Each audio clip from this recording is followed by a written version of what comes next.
Bendiciones, mis hermanos, ¿cómo están? Les comento que esta semana estamos iniciando con el video martes para cambiar el horario en el que se edita y el horario en que se sube también, con la idea de hacer una estructura interna a la página y a todo lo que tiene que ver con el canal. Así que hoy quiero compartir con ustedes un mensaje que está en el libro de Apocalipsis, capítulo 2, versos del 8 al 11. Dice así la palabra del Señor: escribe al ángel de la iglesia de Esmirna. Esto dice el primero y el último, el que murió y volvió a vivir. Conozco tus sufrimientos y tu pobreza. Sin embargo, eres rico. Sé cómo te calumnian los que dicen ser judíos, pero que en realidad no son más que una sinagoga de Satanás. No tengas miedo de lo que estás por sufrir. Te advierto que a algunos de ustedes el diablo los meterá en la cárcel para ponerlos a prueba, y sufrirán persecución durante 10 días. Sé fiel hasta la muerte, y yo te daré la corona de la vida. El que tenga oídos, que oiga lo que el Espíritu dice a las iglesias. El que salga vencedor no sufrirá daño alguno en la segunda muerte. Gloria a Dios. Hace un tiempo, cuando predicaba en la congregación a la cual servía o a la cual pastoreaba, siempre le decía a la iglesia, a manera de meditación, yo le decía: hermanos, todos nosotros somos privilegiados. Y le repetía: hermanos, no tenemos ni la menor idea de lo que significa la gran bendición que experimentamos de poder vivir en un país como el nuestro. Bueno, para los que no saben, somos de Costa Rica, en el puro centro de América. Ahí estamos ubicados, un país pequeño pero bendecido, privilegiado por el Señor. Yo esto lo decía porque tenemos en Costa Rica, por supuesto, libertad de culto, tenemos la posibilidad de reunirnos donde queremos, cuando queremos, y utilizar lugares públicos para eso, y hasta el momento, pues, para la honra y la gloria del Señor, no somos perseguidos por predicar la palabra de Dios. Sin embargo, yo pienso que muy pocos me tomaron en serio estas palabras que yo les decía. Muy pocos realmente me tomaron la palabra, porque tal vez no les pareció que era algo importante, no les pareció que era algo digno de tomar en cuenta, y en este momento algunos quizás ni lo recuerden. No sé si de los que están viendo el mensaje se acordarán de esto, de los antiguos miembros de la congregación. Lo cierto, hermanos, es que hasta el día de hoy, repito, los habitantes de este país llamado Costa Rica, nos ha tocado vivir en un país donde podría ser, no sé, la envidia de muchos, hablando en el buen sentido de la palabra, con respecto a lo que le pasa, a lo que le sucede a mucha gente que le ha tocado, muy difícil, que le ha tocado vivir en otras condiciones, bajo otras circunstancias, en momentos, han pasado momentos muy duros en su peregrinar, en su vida cristiana.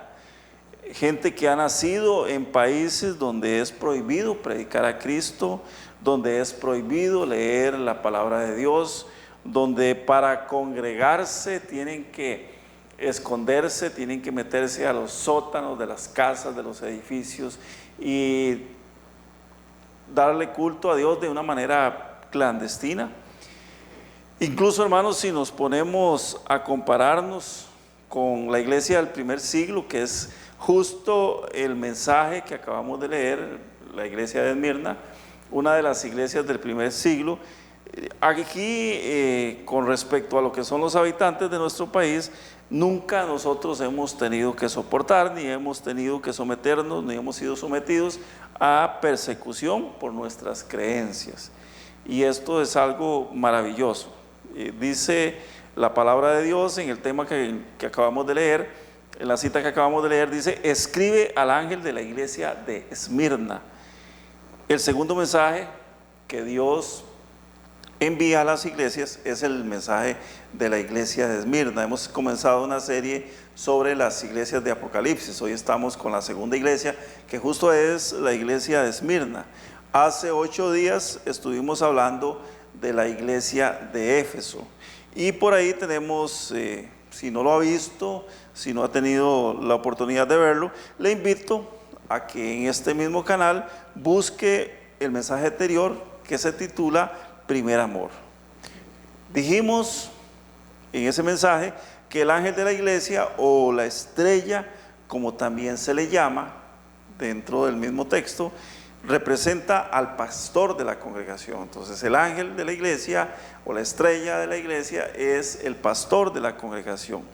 También dijimos que el candelabro, del cual se habla también, representa a la iglesia en sí.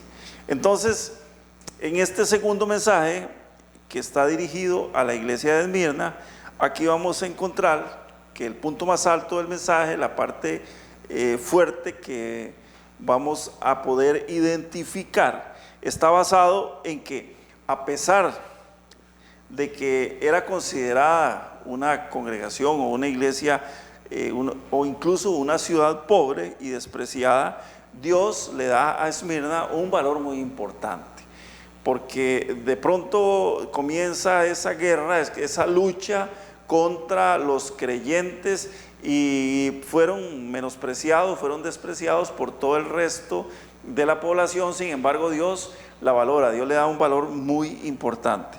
Actualmente Esmirna como tal existe, es una ciudad grande, es una ciudad importante de Turquía, ubicada en lo que se conoce como la provincia de Anatolia. Esta provincia se sitúa en el Asia Menor y está separada de Europa por el estrecho del Bósforo.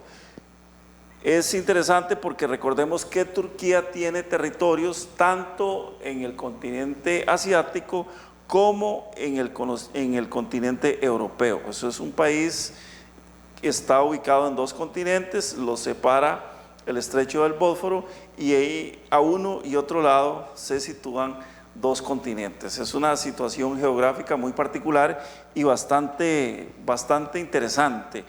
Durante la época de la iglesia primitiva, cuando se escribe este mensaje, los cristianos de Esmirna sufrieron mucha persecución, torturas, sufrieron discriminaciones y tuvieron que enfrentarse a doctrinas que en ese momento estaban saliendo, que eran doctrinas muy fuertes, que adversaban al cristianismo, que todavía algunas de ellas existen, como por ejemplo el gnosticismo.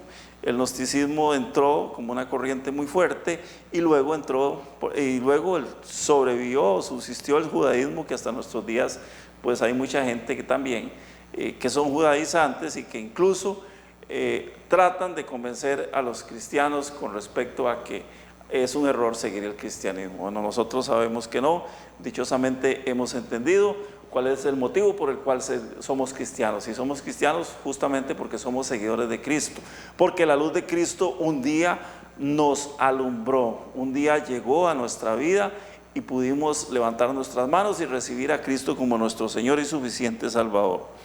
Por eso es que yo digo que muchas veces los cristianos menospreciamos lo que Dios nos ha dado. El país donde vivimos, la congregación a la cual tenemos la posibilidad de asistir sin ningún tipo de restricción. El día que se nos antoja vamos, el día que no se nos antoja no vamos. Nadie nos señala, nadie nos tacha, nadie nos prohíbe, ni nadie nos obliga tampoco. El trabajo que tenemos, por supuesto, y yo sé, con el respeto que se merecen los hermanos que viven en otros lugares, pues repito, somos privilegiados, comparado con lo que estaba sufriendo la iglesia de Esmirna y comparado con lo que muchas iglesias sufren alrededor del mundo. El Señor manda un mensaje, le dice al apóstol Juan: escribe y mándale este mensaje al ángel de la iglesia de Esmirna. Y comienza a decirle cosas muy halagadoras, como por ejemplo: yo sé que ustedes están sufriendo, yo conozco lo que ustedes hacen y sé que han pasado por situaciones muy difíciles, pero bueno, todavía me falta que decirles algo más. Dice el verso 9, conozco tus sufrimientos y tu pobreza. Sin embargo, eres rico. Aquí en este verso vamos a tener un contraste muy importante, porque encontramos el contraste entre lo que es la riqueza, lo que se concibe, lo que se entiende como la riqueza, con la pobreza, que era el estado aparente en el cual vivía la gente de la iglesia de Esmirna. Dice el Señor, conozco tus sufrimientos y tu pobreza, sin embargo, eres rico. Cualquiera diría, wow, ¿cómo el Señor engaña a la gente, o cómo el Señor de alguna manera pues trata de venderles una idea falsa a lo que en la realidad ellos viven? Pero cuando vamos a el fondo de lo que nos enseña la palabra de Dios, nos vamos a encontrar que la pobreza es conocida en el mundo entero, de la manera como la conocemos en el mundo secular o como la conocemos en términos humanos. Es un estado financiero en el cual las personas son desposeídas de sus bienes. Esa es en realidad la pobreza, bienes materiales y servicios, por supuesto que también. Gente que carece de bienes materiales y que no tiene acceso a lo que son los servicios, tales como por ejemplo la vivienda, el vestido, la comida, lo que también se conoce o nosotros llamamos como las necesidades básicas del ser humano. Pero recordemos también algo, y es lo que nos enseña la bendita palabra de Dios, que dice que nosotros en nuestros pensamientos, o más bien nuestros pensamientos y los de Dios, son muy diferentes, son totalmente diferentes. Por tanto, la pobreza, tal y como la entendemos, o como nos la muestra más bien el texto bíblico, podría convertirse en un estado mental.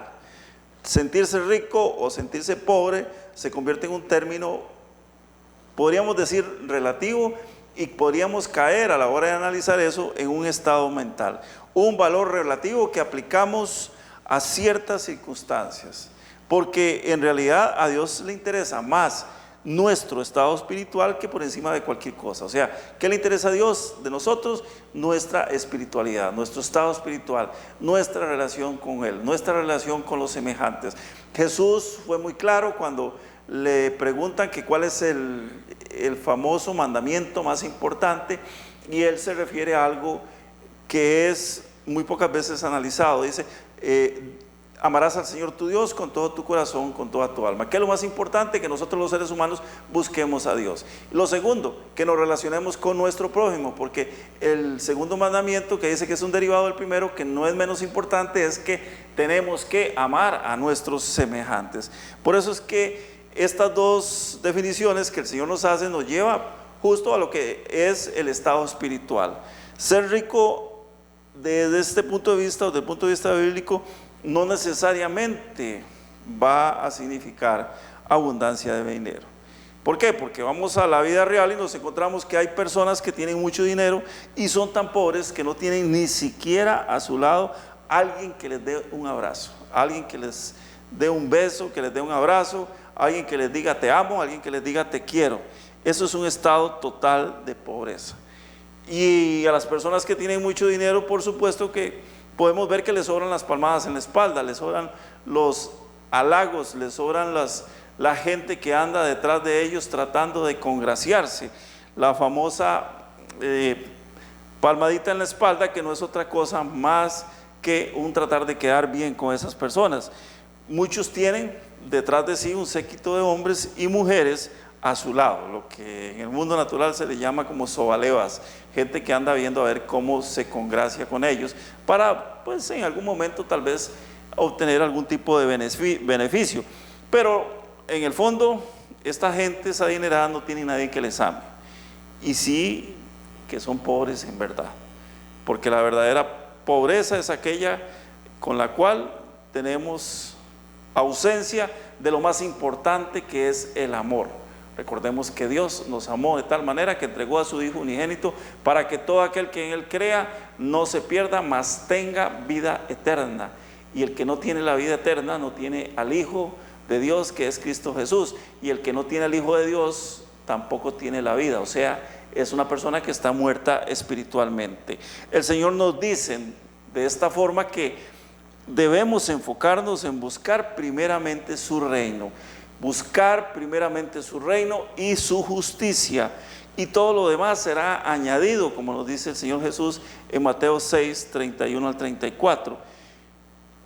Es bastante enfático y es muy alentador también cuando entendemos el fondo de este texto, de estas palabras de Jesús. Dice el verso 31, así que no se preocupen diciendo qué comeremos o qué beberemos o con qué nos vestiremos. Las preocupaciones básicas del ser humano: alimento, bebida y comida. Cualquiera diría, teniendo esas tres cosas estamos bien, y no estamos bien. Y el Señor dice, no se preocupen por nada de eso. Dice el 32, los paganos andan tras todas estas cosas. O sea, los que no tienen a Dios en su corazón, es lo que está diciendo. Así que si nosotros somos personas que tenemos a Dios en nuestro corazón, no tenemos que andar detrás de estas cosas, porque tenemos a Dios, tenemos la vida. Pero el Padre Celestial sabe lo que ustedes necesitan. ¿Qué más podríamos agregar a esto? Está claro, absolutamente claro.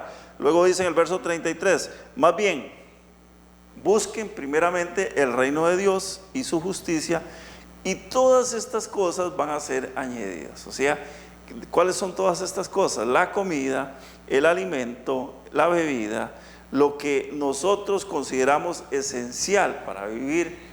Y por supuesto que lo esencial para vivir se refiere a nuestra existencia terrenal, no se refiere a nuestra existencia espiritual o a nuestra vida eterna. Por eso es que muchas veces tenemos una vida tan limitada, una existencia tan pobre, porque no hemos entendido, no hemos realmente dimensionado lo que significa tener a Cristo en nuestro corazón. Al darnos cuenta, a partir de aquí, que la verdadera riqueza está en el mundo espiritual, y como Dios nos dice, no en las cosas materiales, porque una sencilla razón: Él es nuestro proveedor. Dios es quien nos provee, Dios es quien nos suple. Entendemos por qué le dice a los habitantes de Esmirna que ellos son ricos. Ustedes le dicen, ustedes creen que son pobres porque tal vez en ese momento estén pasando algún tipo de necesidad, pero ustedes son ricos, pues tienen el mejor tesoro que un ser humano puede tener. Ese tesoro se llama la salvación. Si usted es salvo, si usted tiene a Cristo en su corazón, usted es millonario, más que millonario, multimillonario, porque tiene asegurado la vida eterna. La iglesia de Esmirna entonces era rica porque tenía a Cristo en su corazón, y para eso ellos, como verdaderos creyentes, pues tenía que ser lo suficiente, como debería ser para cada uno de nosotros que creemos en Cristo Jesús. Continúa diciendo el verso 9, sé cómo te calumnian los que dicen ser judíos, pero que en realidad no son más que una sinagoga de Satanás.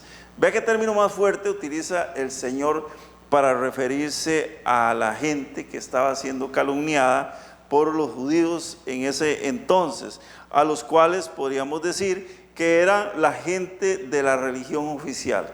Muchas veces nos preocupa mucho, nos aterra mucho ser criticados o ser vituperados o ser señalados por gente que no ven más allá del ámbito religioso en el cual se desenvuelven. Gente que muchas veces ni siquiera conocen la palabra de Dios, porque un verdadero creyente, un verdadero conocedor de la palabra de Dios no tenía por qué o no tiene por qué estarse entreteniendo con estas cosas que son muy sin ningún sentido. O sea, estamos hablando de lo que nosotros llamamos en buen término, en buen tico, pachucos, estas pendejadas. Son cosas que no tienen ninguna razón de ser. O sea, no tendríamos por qué preocuparnos. El calificativo entonces de sinagoga de Satanás que encontramos ahí es muy fuerte, pero es real. La iglesia que no es iglesia no pertenece a Dios. Entonces, si no pertenece a Dios, ¿a quién pertenece? Por supuesto que pertenece al diablo, pertenece al enemigo, pertenece a Satanás. Recordemos que aquí quien está hablando con Juan es, a través del ángel, es directamente Jesús. Es el primero y el último, el principio y el fin, y dice, el que murió y volvió a vivir. La Biblia nos habla, nos enseña que Jesús es el primogénito de los muertos, el que resucitó al tercer día después de haber sido crucificado en un lugar llamado el Calvario, llamado el Monte de la Calavera. Mateo 12:30 nos habla de algo muy importante. Bueno, vamos a entender que este calificativo de sinagoga de Satanás también tenemos que verlo con mucha atención, tenerle mucho cuidado al término, porque Jesús está hablando de una iglesia que no es la suya. Cuando dice sinagoga de Satanás, está hablando de la iglesia que no es suya, una iglesia que no es suya, y esto es entendible, por supuesto, con esta cita que encontramos en Mateo 12:30. El Señor Jesús dice: el que no es de mi parte está contra mí, y el que conmigo no recoge, esparce. Otra versión dice por ahí: el que conmigo no recoge, desparrama, o sea, lo tira al suelo, lo desperdicia, en otras palabras. O sea, cuando nosotros no estamos de parte de Dios, toda nuestra vida es un desparrame, es un desperdicio, es algo que no tiene ningún tipo de sentido. Y el que desparrama en términos prácticos es aquel que cree estar haciendo bien las cosas. Vea qué interesante, porque muchas veces la gente dice: no, yo estoy bien, yo conozco a Dios. Un término que se utiliza mucho en el mundo, que a mí no me gusta, que lo usan los cristianos, dice: yo estoy en las cosas de Dios. ¿Cuáles cosas de Dios? Ahora que estoy en las cosas de Dios, o en los caminos de Dios. Dios no tiene caminos, Dios solamente tiene un camino, y ese camino es Jesucristo. Por eso es que la gente se ha dejado engañar por aquel que sí conoce la palabra, porque la mayoría de la gente no conoce la palabra. Entonces, cuando usan estos términos, usan estas expresiones, están demostrando que definitivamente no conocen la palabra de Dios. Lamentablemente no se han dado cuenta, muchos de ellos, que ya Dios no está con ellos, que ya Dios no está en ese lugar. El que desparrama, dice la palabra de Dios, el que tira todo, el que lanza todo al aire para que caiga al suelo y nadie lo pueda juntar. En ese momento, en el momento que se escribe esta carta a la iglesia de Esmirna, los judíos no se habían dado cuenta de que ya Dios había enviado a su Hijo a morir por la humanidad entera. Aunque ellos lo habían visto, muchos de ellos habían sido testigos de lo que había pasado en Jerusalén, aquel día en donde crucificaron al Hijo de Dios, pero otros lo habían escuchado a través de las historias que habían oído. Sin embargo, ya a ellos no les interesaba, porque ellos no creían en que Jesús era el Hijo de Dios. Ya para ese momento, repito, esto había ocurrido y la humanidad había sido heredera de un nuevo pacto. ¿Para qué? Para que todos aquellos que lo recibieran, y los que lo habían recibido eran herederos de ese nuevo pacto. Y esto no se podía aplicar de ninguna manera a los mismos judíos, porque ya ellos habían rechazado a Jesús. Los que sí estaban en ese momento sintonizados con el mover de Dios eran los gentiles, los que sin ser pueblo, sin haber sido nombrados pueblo en la palabra de Dios, habían sido llamados para ser los que tomaran la batuta en cuanto a lo que tenía que ver con la predicación del Evangelio y la expansión del Evangelio. Recordemos que la palabra de Dios nos dice que Dios escoge un pueblo, y ese pueblo es el pueblo de Israel. Sin embargo, cuando Dios le da la promesa al patriarca Abraham, le dice que será padre de multitudes. ¿Qué le estaba diciendo? ¿Se estaba refiriendo únicamente a su pueblo, a Israel? No, estaba hablando de todos nosotros. Nosotros somos herederos de la fe a través de la promesa que Dios le hace a Jesucristo. Toda esta historia inicia en Génesis capítulo 12. Por ese motivo es que Dios le llama a los judíos, les llama sinagoga de Satanás. Es decir, están haciendo todo lo contrario, o hacían todo lo contrario a lo que Dios les pedía. Yo pienso que en este momento pues hay gente metida o identificada con la iglesia de Cristo que está siendo parte de esta sinagoga de Satanás. Este término sinagoga de Satanás se aplica a mucha gente que está metida dentro de la iglesia. ¿Por qué? Justo porque hace rato la presencia de Dios se alejó de la iglesia, o se alejó de esas iglesias, de esas congregaciones, de ese lugar. Como dice el mensaje de la iglesia de Éfeso, gente que ya no tiene su primer amor, que fueron quitados de la iglesia, incluso junto con su pastor, y no se han dado cuenta. Siguen ahí y ahora son sinagoga de Satanás. Tenemos que tener mucho cuidado, hermanos, y entender cuál es el mensaje que el Señor nos está mandando y por qué es que tenemos que retener la palabra que el Señor nos habla. Dice el verso 10, no tengas miedo de lo que estás por sufrir. Esto también es muy fuerte, esto es muy pesado. Ahora, bueno, vamos a hacer un análisis un poquito sobre esto, pero dice el Señor, no tengas miedo de lo que estás por sufrir. Te advierto que algunos de ustedes el diablo los meterá en la cárcel para ponerlos a prueba y sufrirán persecución durante 10 días. Sé fiel hasta la muerte y yo te daré la corona de la vida. Sé fiel hasta la muerte, dice el Señor.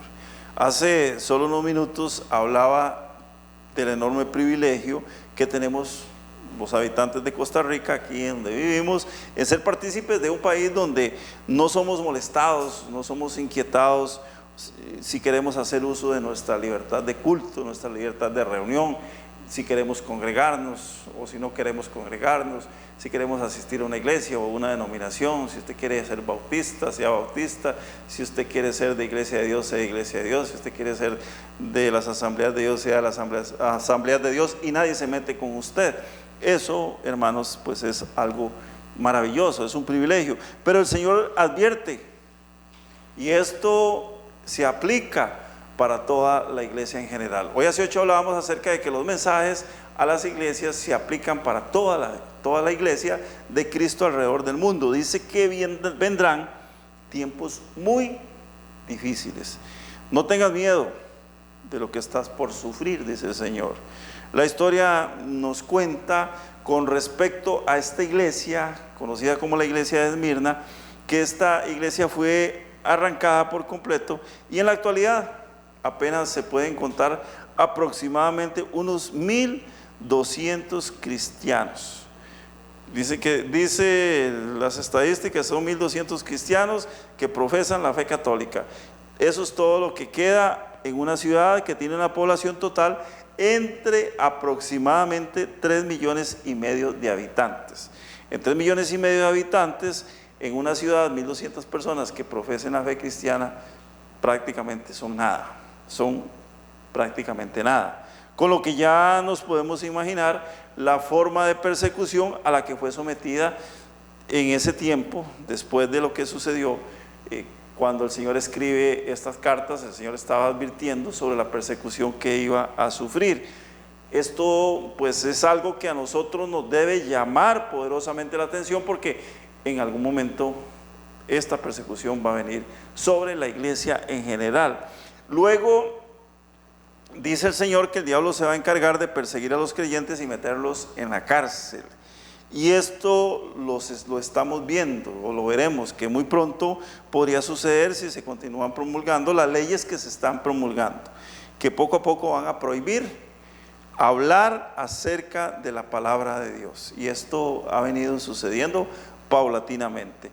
La iglesia, antes que venga el arrebatamiento, va a sufrir persecución, creo yo, pero el Señor nos pide que seamos fieles hasta la muerte. Antes del arrebatamiento va a haber un tiempito, no sabemos qué tan largo, qué tan corto, pero sí la iglesia va a sufrir persecución antes de que venga el arrebatamiento. Y el Señor dice, seamos fieles hasta la muerte, o sea, tenemos que ser fieles hasta el final.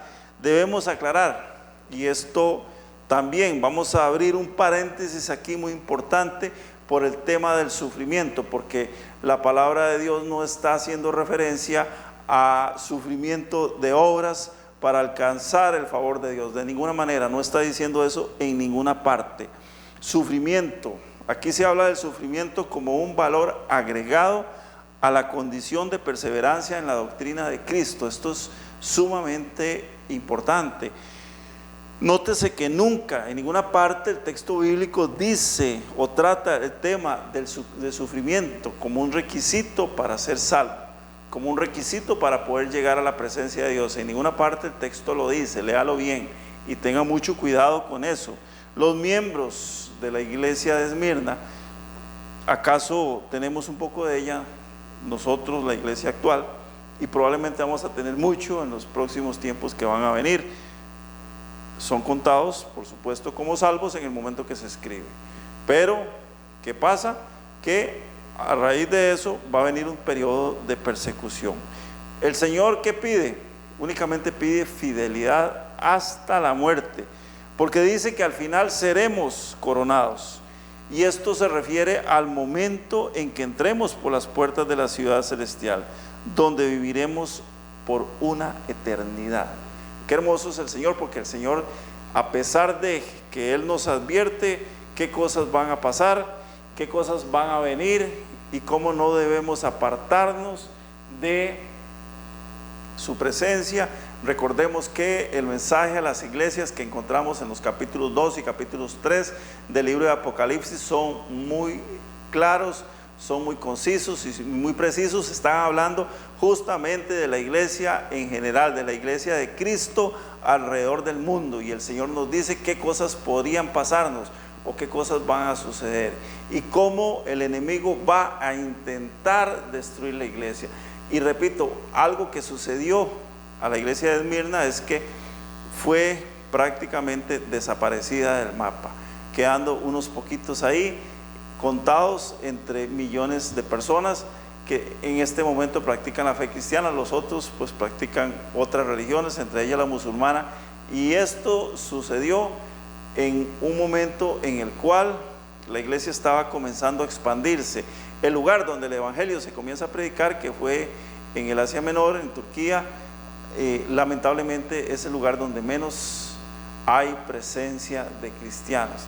Ahora, en un país como el nuestro, o un país como el suyo, no sé de dónde me está sintonizando, dónde me está viendo usted, donde hay mucha presencia de cristianos, es el momento, hermanos, de salir a las calles a predicar, de salir a las calles a mostrar qué es lo que nosotros hemos adquirido a través de el momento en que recibimos a Cristo como nuestro Señor y Salvador. Es el momento de salir a predicar el evangelio, es el momento de salir a gritarle al mundo que somos hijos de Dios, que fuimos redimidos con la sangre preciosa del Cordero y que estamos dispuestos a resistir hasta el final, como nos pide el Señor.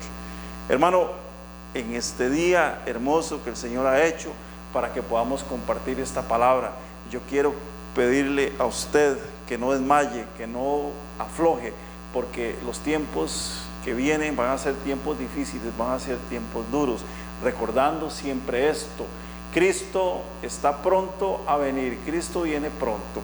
Por eso mantengámonos unidos, mantengámonos firmes, oremos los unos por los otros, donde quiera que estemos, oremos por todos los hermanos, por todos los creyentes alrededor del mundo, pidiéndole al Señor que nuestra fe no nos falte y que podamos estar siempre dispuestos a esperar la venida de nuestro Señor.